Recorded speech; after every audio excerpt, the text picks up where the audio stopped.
विद्यार्थी मित्र कक्षा 8 के लिए। तो अब हम रिवीजन शुरू करेंगे। तो रिवीजन में पहला जो है हमारी कविता का है तेरी है ज़मीं। तो उसका हम देखेंगे यहाँ क्वेश्चन आंसर देखेंगे, मतलब प्रश्न और उसके उत्तर देखेंगे। तो पहले जो है बड़े प्रश्न जो है प्रश्न जिसमें आपके मत के अनुसार निम्नलिखित प्रश्नों के उत्तर दीजिए। तो इसमें है आपके मत से सृष्टि में सर्वोपरि कौन है। तो उत्तर इस प्रकार है, मेरे मत से सृष्टि में ईश्वर ही सर्वोपरि है, क्योंकि वह सर्वशक्तिमान है। वह जिसे बचाना चाहे उसे कोई मार नहीं सकता, और वह जिसे मारना चाहे उसे कोई बचा नहीं सकता। दूसरा, कवि ईश्वर से क्या चाहते हैं। तो उत्तर इस प्रकार है, कवि चाहते हैं कि ईश्वर लोगों के अपराधों को क्षमा कर दे। वह हमेशा लोगों पर अपनी कृपा दृष्टि रखे। दुनिया के लोग किस हाल में हैं इसकी वह हमेशा खबर रखे, और दुनिया पर आने वाली आफतों को दूर करे। प्रश्न नंबर 3, तू अपनी नज़र हम पर रखना, ऐसा कवि क्यों कहते हैं। तो उत्तर इस प्रकार है, ईश्वर की इच्छा से ही दुनिया में हमारा जन्म हुआ है। उसी की कृपा से हमें यह शरीर और ये प्राण मिले हैं। हमारा जीवन उसी के भरोसे है, क्योंकि वही हमारा रखवाला है। इसीलिए कवि ईश्वर से हम पर अपनी नज़र रखने के लिए कहते हैं। अब प्रश्न 4 है, कवि किसे सबसे ताकत वाला मानते हैं, क्यों। उत्तर, कवि ईश्वर को सबसे ताकत वाला मानते हैं। ईश्वर सर्वशक्तिमान है, वह सब कुछ कर सकता है, वह जिसे चाहे उसे जीवन दे सकता है।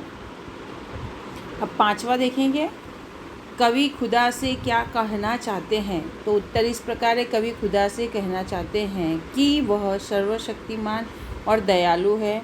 हम सभी लोग ईश्वर के सामने सिर झुकाकर खड़े हैं। वह सब पर अपनी कृपा दृष्टि बनाए रखे और लोगों पर आई हुई विपत्तियों को दूर करता है।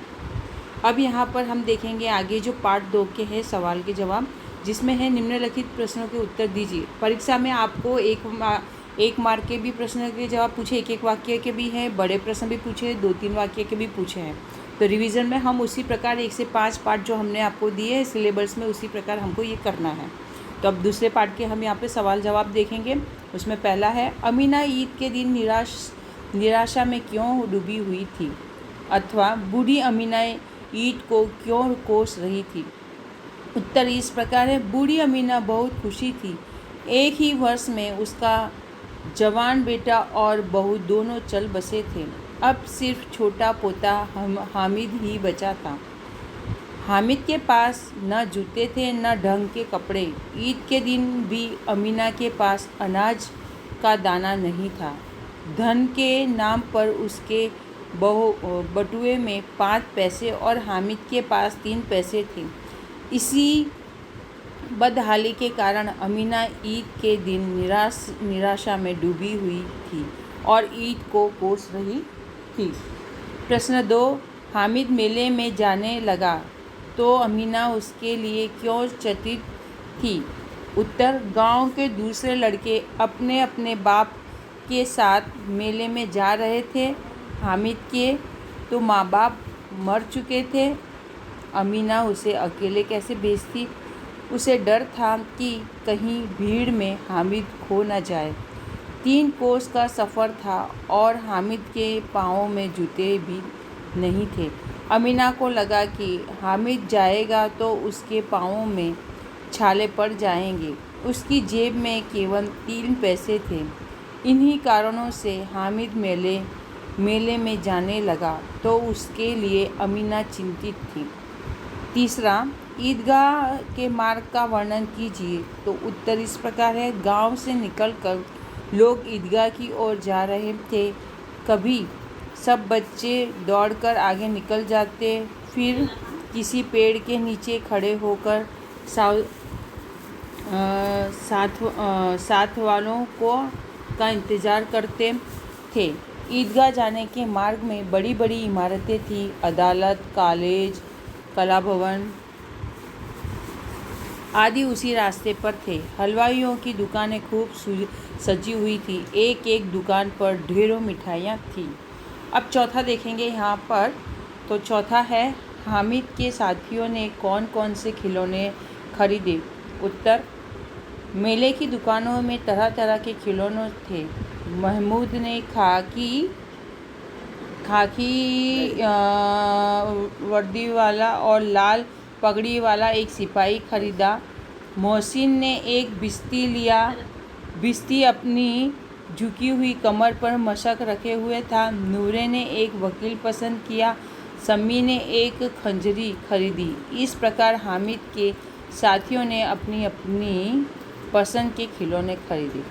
प्रश्न नंबर 5, खिलौने और मिठाइयाँ खरीदने वाले साथियों के बारे में हामिद के मन में क्या विचार आया? उत्तर इस प्रकार है। मिठाइयाँ खाने वाले साथियों के बारे में हामिद ने सोचा कि सचमुच ये लोग बड़े लालची हैं। इतनी मिठाइयाँ ली पर मुझे एक भी न दी। इतनी मिठाइयाँ खाने से इनका मुंह सड़ेगा, फोड़े फुंसियाँ निकलेंगी और ज़बान चटोरी हो जाएगी। तब मिठाइयों के लिए ये लोग घर से पैसे चुराएंगे और मार खाएंगे। अम्मा चिमटा देखकर मुझे दुआ देगी। इन लोगों के खिलौने पर कौन इन्हें दुआएं देगा? इस प्रकार हामिद के मन में खिलौने और मिठाइयाँ खरीदने वाले साथियों के बारे में तरह तरह के विचार आए। अब है प्रश्न यहाँ पर एक, हामिद ने चिमटा ही क्यों खरीदा? उत्तर है, हामिद को लोहे की दुकान पर चिमटा देखकर ख्याल आया कि दादी के पास चिमटा नहीं है। तवे से रोटियां उतारते समय उसकी उंगलियां जल जाती हैं। चिमटा ले जाने पर वे ज़रूर प्रसन्न होंगी। चिमटा होने पर उसकी उंगलियां नहीं जलेंगी और घर में एक काम की चीज़ भी हो जाएगी। खिलौने और मिठाइयाँ खरीदने में तो पैसों की बर्बादी ही है। ऐसा सोचकर हामिद ने और कोई चीज़ खरीदकर चिमटा ही खरीदा। दूसरा प्रश्न है, चिमटा खरीदने के लिए हामिद कौन से कारण बताता है अथवा हामिद ने चिमटे की सर्वोपरिता कैसे सिद्ध की? उत्तर, हामिद ने बड़े गर्व के साथ अपने साथियों को बताया कि चिमटा सबसे बड़ा खिलौना है। इसे कंधे पर रखे तो यह बंदूक हो जाएगा। हाथ में लेने पर फ़कीरों का चिमटा हो जाएगा। चिमटे से मंजीरे का काम भी लिया जा सकता है। यदि एक चिमटा जमा दें तो सभी के खिलौनों की जान निकल जाएगी। इस प्रकार चिमटा तो बहादुर शेर है। वह आग पानी में, आंधी तूफान में बराबर डटा रहेगा। इस प्रकार हामिद ने चिमटा खरीदने के पीछे कई कारण बताए और उसकी सर्वोपरिता सिद्ध की। अब यहाँ पर चौथा देखेंगे, चिमटे पर मोहित होकर हामिद के साथी क्या सोचने लगे? तो उत्तर इस प्रकार है। हामिद के चिमटे ने अपना खूब रंग जमाया। उससे प्रभावित होकर दूसरे लड़के सोचने लगे, काश हमने भी चिमटा लिया होता। अब तो पैसे भी नहीं बचे और सब मेले से बहुत दूर निकल आए हैं। बड़ों से जिद करें तो भी चिमटा नहीं मिल सकता। सचमुच टूट फूट जाने वाले इन खिलौनों का क्या भरोसा। हामिद का चिमटा तो बरसों बना रहेगा। चिमटे पर मोहित होकर हामिद के साथी खिलौने खरीदने पर पछताने लगे। 9वां सवाल है यहाँ पर, हामिद के हाथ में चिमटा देखकर अमीना पर क्या प्रतिक्रिया हुई? उत्तर इस प्रकार है। हामिद के हाथ में चिमटा देखकर अमीना चौंक उठी। उसकी समझ में नहीं आया कि उस इतने बड़े मेले में हामिद को और कोई चीज़ नहीं मिली जो यह चिमटा उठा लाया। उसे बड़ा दुख हुआ। उसने सोचा कि यह कितना बेमिसाल लड़का है। बेसमझ लड़का है, दोपहर होने आई और इसने न कुछ खाया न पिया। इस प्रकार हामिद को चिमटा लाया देखकर अमीना को बहुत दुख हुआ। तीसरा प्रश्न है, बूढ़ी अमीना का क्रोध स्नेह में क्यों बदल गया?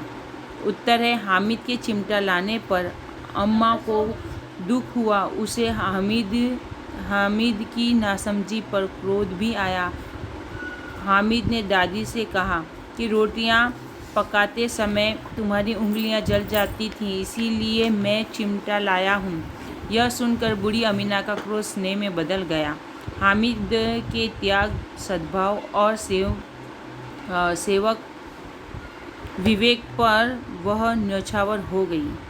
अब यहाँ पर देखें, विवेक पर निछावर हो गई। जीवन में नया उत्साह भरे, उनमें नए प्राणों का संचार करे और युग युग से मुरझाए हुए, यहाँ पर ये पूर्ण होता है। अब हम देखेंगे आगे कि कवि नई मुस्कान कहाँ देना चाहते हैं। तो उत्तर इस प्रकार है, दिलों के फूल स्वतंत्रता के प्रकाश में खिलते हैं। हमारा देश सदियों तक गुलामी के अंधेरे में रहा है। विदेशी शासक यहाँ के लोगों पर अत्याचार करते रहे, अन्याय और तरह तरह का शोषण कर सहते लोग अपना स्वाभिमान खो बैठे। उनके दिलों में उदासी छा गई।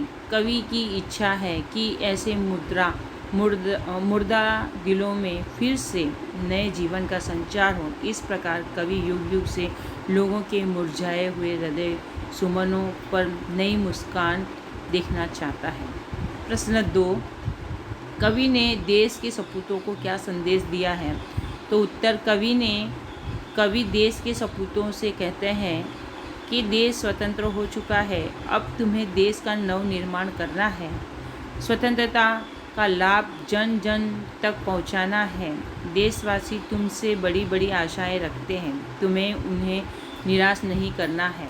तुम्हें लोगों में नए प्राण फूंकने हैं, विकास के नए रास्ते खोज कर तुम्हें देश का पिछड़ापन दूर करना है। इस प्रकार कवि ने देश के सपूतों को संदेश दिया है कि वे देश को एक नए युग में ले जाएं। अब यहाँ पर आगे जो प्रश्न है वह है इस प्रकार है, निम्नलिखित प्रश्नों के उत्तर देना है, जिसमें पहला है, पढ़े हुए से देखा हुआ ज़्यादा याद रह जाता है, क्यों? अगर आपने पढ़ा है और उससे ज़्यादा देखने से आपको याद रह जाता है, तो उत्तर देखेंगे हम। देखते हुए दृश्य का चित्र मस्तिष्क में ज्यों का त्यों अंकित हो जाता है। पढ़ने से केवल मन में काल्पनिक चित्र बनता है। कल्पना में वह सच्चाई नहीं होती जो यथार्थ में होती है, इसीलिए पढ़े हुए से देखा हुआ देर तक याद रह जाता है। प्रश्न 2, भाषा के विषय में डॉक्टर कलाम ने क्या बताया? तो उत्तर इस प्रकार है, डॉक्टर कलाम ने माध्यमिक कक्षा की पढ़ाई मातृभाषा में की थी। कॉलेज और आगे की शिक्षा में उनकी पढ़ाई का माध्यम अंग्रेजी भाषा थी। कलाम के विचार से कॉलेज की पढ़ाई भी मातृभाषा के माध्यम से होनी चाहिए। इसका कारण यह है कि विद्यार्थी अपनी मातृभाषा में ही सोचता है, इसीलिए मातृभाषा में ही अपनी बात आसानी से प्रकट कर सकता है। फिर भी विश्व के दूसरे देशों से संपर्क कायम करने के लिए वे अंग्रेजी का ज्ञान आवश्यक मानते हैं। यहाँ पर रिवीजन में हमने जो बड़े प्रश्न देखे हैं वो यहाँ पर पूर्ण होते हैं। अगले वीडियो में आपको एक वाक्य और 2 वाक्य के जो हमारे प्रश्न के जवाब है वो आपको मिलेंगे, और ये हमारा रिवीजन है, तो सबको नोटबुक में एक एक बार इसे लिखना है। नमस्कार विद्यार्थियों को।